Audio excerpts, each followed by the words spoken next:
वालेकुम students and welcome to my YouTube channel.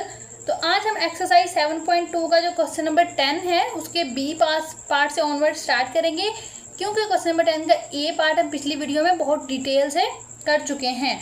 अब हमने करना क्या होता है, बेसिकली हमने गिवन इक्वेशन को slope intercept form, two intercept form और नॉर्मल फॉर्म में लिखना है। अब ये तीनों चीज़ें क्या होती हैं वो हमने पिछली वीडियो में बड़ी डिटेल से पढ़ा है। This is the slope intercept form, this is two intercept form and this is normal form. अगर आपको कुछ समझ नहीं है तो आप पिछली वीडियो देख सकते हैं, और अगर नहीं भी देखेंगे फिर भी ये क्लियर हो जाएगा। तो आओ स्टार्ट करते हैं। सबसे पहले हम लोग करते हैं स्लोप इंटरसेप्ट फॉर्म को।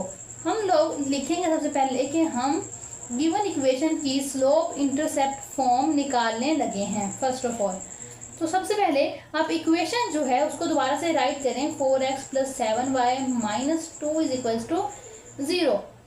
स्लोप इंटरसेप्ट फॉर्म निकालते हुए हमारा मेजर कंसर्न ये होता है कि हमने इस y को अकेला करना है।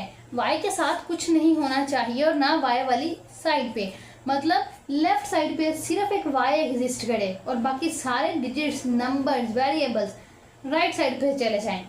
तो इधर 7y रह जाएगा, इधर ये 4x पॉजिटिव है, इधर आके -4x, ये -2 है, इधर आके +2 हो जाएगा। क्योंकि हमने y को अकेला करना है तो y अकेला हो जाएगा।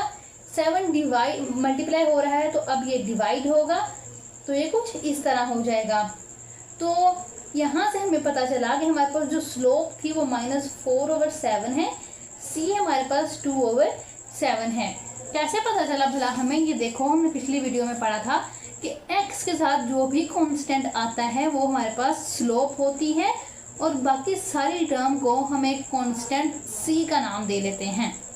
This is slope intercept form, ये वाली। सेकेंडली हम बात करने वाले हैं टू इंटरसेप्ट फॉर्म की, जिसको हमने पिछली वीडियो में बहुत डिटेल से भी पढ़ा था। टू इंटरसेप्ट फॉर्म हो, स्लोप इंटरसेप्ट फॉर्म हो या नॉर्मल, फर्स्ट ऑफ ऑल आपका स्टेप यही होना चाहिए कि आप इक्वेशन को दोबारा राइट करो। ठीक है, तो टू इंटरसेप्ट फॉर्म में ये होता है कि हमने जो x और y वेरिएबल्स हैं इनको अकेला करके सारे कांस्टेंट को फ्रैक्शन के नीचे लेके जाना होता है। सेकेंडली राइट साइड पे हमें 1 चाहिए होता है। तो 4x + 7y तो इधर ही रहेगा, ये -2 है इधर, और ये इक्वल की दूसरी साइड पे जाके +2 हो जाएगा। ठीक है, उसके बाद हम क्या करेंगे, हमें चाहिए राइट साइड पे 1, तो राइट साइड पे 1 बनाने के लिए हमें दोनों साइड पे डिवाइड करना पड़ेगा 2 से। ठीक है, 2 से डिवाइड करना पड़ेगा। तो ये देखो 4x/2 + 7/2y = 2/2 आ जाएगा। 2 1 = 2, 2 2 = 4, तो क्या आएगा 2x + 7/2y = 1। एक काम तो हमारा हो गया। दूसरा काम हमें क्या करना है, इस x के साथ जो भी कांस्टेंट होंगे उसको x के नीचे उसकी फ्रैक्शन में लेके जाना है। तो x के नीचे ऑलरेडी क्या है 1, तो ये जो 2 है ये 1 से भी नीचे चला जाएगा। कैसे भला, x/1/2 करके, प्लस 7 इस 2 के नीचे आएगा, y/7/2, और इधर क्या रह जाएगा 1। This is two intercept form. आप लोग यहाँ से देख सकते हैं जो हमने पिछली वीडियो में पढ़ा है टू इंटरसेप्ट फॉर्म के बारे में। ये देखो बेटा, हमें राइट साइड पे चाहिए होता है 1, x के नीचे होते हैं सारे कांस्टेंट और y के भी नीचे ही होते हैं फ्रैक्शन के नीचे। तो this is two intercept form. आगे मूव होते हैं हम इसकी नॉर्मल फॉर्म की तरफ। तो मैंने आपको पहले भी बताया है, कोई भी फॉर्म हो फर्स्ट ऑफ ऑल तो आपने वो इक्वेशन ही लिखनी होती है, इक्वेशन ऑफ लाइन। तो 4x + 7y इधर ही रहेगा, ये जो -2 है राइट साइड पे जाके सिंपली ये 2 हो जाएगा, ऐसे ही है। उसके बाद आपने जो x के साथ कांस्टेंट है वो और 7 के साथ जो कांस्टेंट है वो, उसका करोगे स्क्वायर, मतलब कि 4 का स्क्वायर करोगे और 7 का स्क्वायर करोगे, इनको करोगे ऐड करने के बाद कोई ना कोई हमें नंबर मिलेगा। ऐसे 16 + 49 करो, तो 16 + 49 का आंसर क्या आता है भला, तो इट विल बी 65। अब ये जो हमें टर्म मिली है स्क्वायर रूट 65, इसको आपने इस इक्वेशन की दोनों साइड पे डिवाइड करना है, क्योंकि ये मैथमेटिक्स का रूल है कि अगर आपके पास इक्वेशन है और किसी नए नंबर को मल्टीप्लाई या डिवाइड करना है तो आप दोनों साइड्स पे करोगे, एक साइड पे नहीं करोगे। तो आप ये लिखोगे कि dividing both sides with square root 65। तो 4 over square root 65 x plus 7 over square root 65 y 2 over square root 65 simply. और लास्टली ये होता है कि राइट हैंड साइड पे जो टर्म आए वो पॉजिटिव आए, क्योंकि मैंने आपको बताया था कि इट इज़ ए डिस्टेंस, तो इसको पॉजिटिव आना ज़रूरी है। ऑलरेडी पॉजिटिव है तो हम कुछ नहीं करेंगे। तो यहाँ पे हमारा ये क्वेश्चन एंड हो जाएगा। हमने इसकी slope intercept form, two intercept form और नॉर्मल फॉर्म निकाल ली है, तो ये क्वेश्चन तो एंड हो गया। अब चलते हैं क्वेश्चन नंबर 10 के सी पार्ट की तरफ, देखते हैं उसमें किस तरह की इक्वेशन गिवन है। तो ये है बेटा इसका सी पार्ट में देखो 15y minus 8x plus 3 is equals to 0। First of all आपने क्या करना है, इसकी निकालनी है स्लोप इंटरसेप्ट फॉर्म। ठीक है, तो स्लोप इंटरसेप्ट फॉर्म आपको पता है कि क्या होती है। फर्स्ट ऑफ ऑल तो आप इसी इक्वेशन को दोबारा लिखते हो ना, 15y minus 8x plus 3 is equals to 0।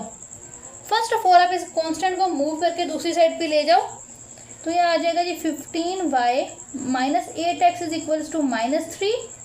फिर माइनस 8x को भी दूसरी साइड पे ले जाओ, क्यों? क्योंकि स्लोप इंटरसेप्ट में हमारा कंसर्न क्या होता है कि हमने y को अकेला करना है ना। तो 15y is equals to 8x minus 3। अब 8x पॉजिटिव भला क्यों है? क्योंकि लेफ्ट साइड पे वो नेगेटिव था, जैसे वो राइट साइड पे जाएगा तो वो पॉजिटिव ही होगा ना। फिर y को अकेला करने के लिए हम लोग क्या करेंगे, 8 ओवर 15 x माइनस 3 ओवर 15 कैसे आएगी, मल्टीप्लाई हो रहा था 15, जैसे ही वो राइट साइड पे जाएगा तो वो डिवाइड हो जाएगा।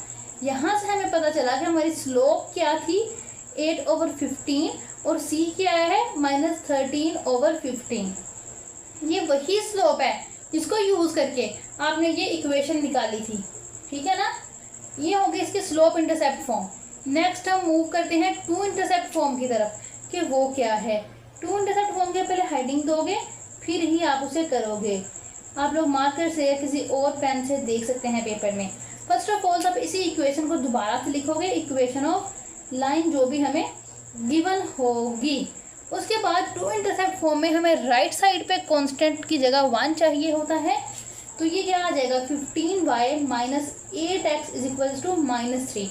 अब राइट साइड पे 1 किस तरह से बनेगा, अगर हम दोनों साइड्स को -3 से डिवाइड कर दें तो हम लोग लिखेंगे कि डिवाइडिंग बोथ साइड्स विद -3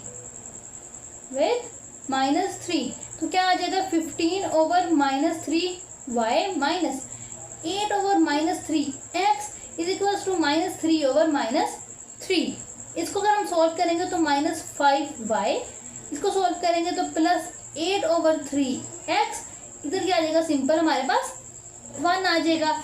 तो ये एक स्टेप हो गया। दूसरा स्टेप हमें क्या चाहिए होता है कि x और y के साथ कोई कांस्टेंट ना हो, अलबत्ता फ्रैक्शन में हो सकते हैं, है ना।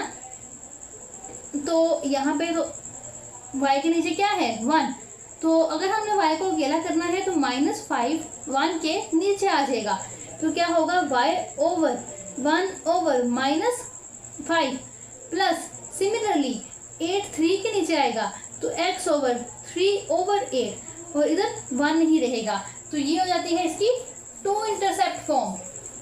टू इंटरसेप्ट फॉर्म के बाद लास्ट वन है नॉर्मल फॉर्म, वो देखते हैं। नॉर्मल फॉर्म के लिए भी ना हमने पहले इक्वेशन ऑफ लाइन लिख ली है, उसके बाद हम इस कांस्टेंट को मूव करवा कर राइट साइड पे लेके जाते हैं। जैसे हम इसको राइट साइड पे लेके जाएंगे तो इट बिकम -3। नेक्स्ट आपने क्या करना है, x के साथ जो कांस्टेंट है उसका स्क्वायर, y के साथ जो कांस्टेंट है उसका स्क्वायर, मतलब कि 15 का स्क्वायर प्लस -8 का स्क्वायर और इनका स्क्वायर रूट। देखते हैं क्या बनता है। 15 का स्क्वायर क्या होता है 225, तो 225 प्लस 64 का स्क्वायर रूट, प्लस क्या करना है इसमें 64, तो दिस बिकम स्क्वायर रूट 289। इसका स्क्वायर रूट मज़ीद सॉल्व करें तो वो आता है 17। ठीक है, तो अब हमने क्या करना है, डिवाइडिंग बोथ साइड बाय 17, तो 15/17 y minus 8/17 x is equals to -3/17। लेकिन ट्विस्ट ये है कि हमें राइट साइड पे क्या चाहिए होता है, पॉजिटिव आंसर। क्यों? क्योंकि ये डिस्टेंस को रिप्रेजेंट करता है और डिस्टेंस क्या होता है, पॉजिटिव। तो हम लोग क्या करते हैं, मल्टीप्लाई बोथ साइड्स विद -1।